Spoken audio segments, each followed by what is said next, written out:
Guys, this episode had me in tears at the end. Absolutely beautiful. Jo's most impactful work. We are talking about the Moy family. Full episode in the description linked for you. If you are a grandparent, if you are a parent of adult children, if you're a parent of young children, obviously, if you're not even a freaking parent, this episode is so insightful because it's about connection driving behavior.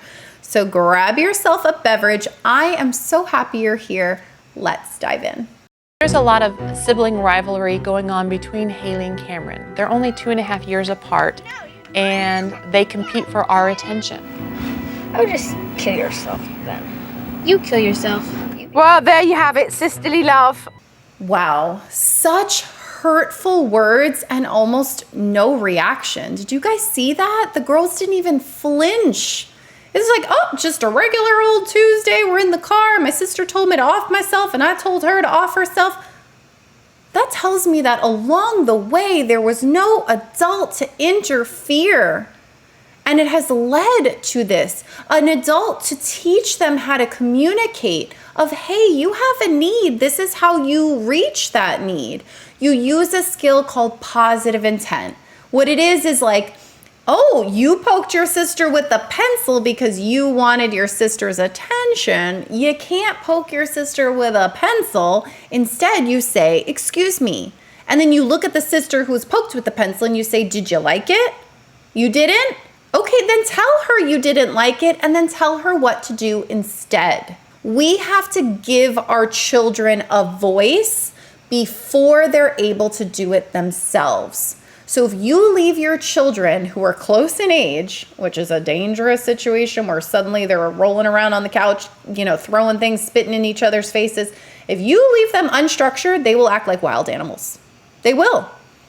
When they're together, in the beginning at least, be there to hear and to interfere as they go so that it doesn't escalate. Because it starts out with so-and-so wants this person's pencil, then this person doesn't give them the pencil, so then that person pulls their hair, and then after they pull their hair, then they spit in their face, and the next thing you know, it's like, I don't even know who started this. If you don't know who started it, and it's happening over and over again, don't leave them in unstructured playtime without your eyes and ears on the situation. And I get it, you're busy, maybe you have multiple children, and you're like, how do I do this, Kristen? Schedule a time where they play separately, where you can get things done and you don't need to be seeing them and listening to them the whole time. And then have time set aside where maybe you're like doing the dishes or you're kind of close by and you're listening and you're able to get in there. And over time, it'll get easier. As soon as I arrived, I wanted to see exactly how bad this sibling rivalry was. And it wasn't great.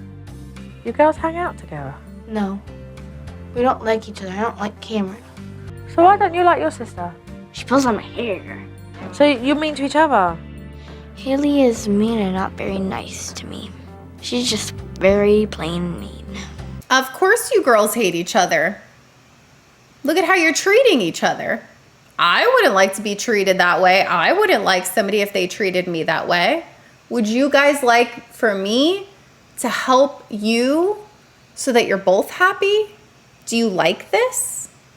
No? You don't? All right, so let's do something different. It's never too late, no matter how old your children are, to get in there and be like, let's change the dynamics of this relationship. This isn't working for me. This isn't working for you. What can we do differently? When she doesn't get time with me or Harding, she gets jealous of the time we spent with Cameron or with Matthew because they're competing for a limited attention. Their relationship is very volatile. Cameron and Haley's. Cameron and Haley's. Mm-hmm. Mom knows. She knows it's a problem. If you can find the root of the problem, then you can solve it. These kids don't get enough undivided attention from their parents. If you watch the full episode, you know the father, he's gone Monday through Thursday. He doesn't even call other than one time. These kids, why are they going to listen when you're not even in a relationship with them? You don't even spend time with them. You're just a being that's constantly trying to manage them. Let me talk about the next point here. I'm quite astounded that you can actually go away and not even pick up the phone to speak to Michelle during the week or speak to your kids. You can't squeeze 5 minutes to just pick up the phone and say, "Good night, sweeties." Where's the contact? There is none. So why would you expect your kids to even think that you give a damn when you can't even pick up the phone to call them during the week? Go, Joe. Go, Joe. This is why we watch this show. Look at her get in there and she lets the parents know. This father has it all backwards. He has these expectations and this amount of respect. Let's flip-flop that. Everybody deserves respect, no matter what age they are. And keep your expectations wherever their developmental level is. I thought it'd be really cool to have Hayley teach her dad some of her fencing moves so they could pop the balloons together. On guard. No, listen. 3 things are happening here. Number 1, they're taking the thoughts in their head and they're putting it into a visual. Kids struggle with keeping things in their head and they need to get it out in some form. If you have a child who's struggling with anger or feelings, they can write it out on a sheet of paper and rip it up. It's taking what's in here and taking it out. So they're all writing on the balloons the things that they struggle with each other, the things they don't like, and then they're popping it. Number 2, they're bonding. They're completing an activity together. If you've ever tried to sit with your child across the table, let's talk about our feelings. You're going to stare at each other, especially your teenager is not going to open up with you. Go play mini golf together. Go fishing together. Do an activity together and they will open up. And finally, number 3, this child is getting a sense of power. That child's teaching dad how to do something she's good at. Mom, why are you sad? Because looking at it, it looks scary. And I know some of the things that I need to change about myself to be a better mother are going to be scary to face and scary to do. But I am willing to do them. And I really want to improve our relationship. This is the beginning of the part that got me. It's just going to get more. It's just going to get more. Did you see the daughter's face? Did you see her face change when she saw the emotion on her mom's face and how her mom expressed that she just wants to do better? That opens the door to the daughter saying, my mom's trying to do better.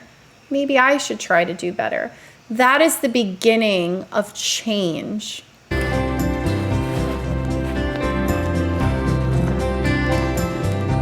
And in the final envelope, I spelled out exactly what Hayley wants most from her mum. Here you go.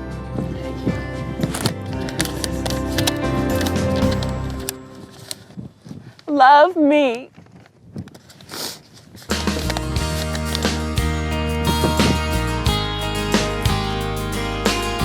That's all they want.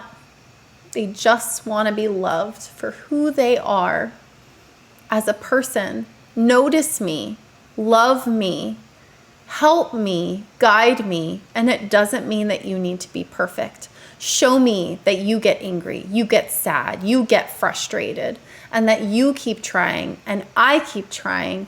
And then this beautiful mess of a family can work together to make each other a little bit better every day. That's it for this one. I'll see you next week. Bye.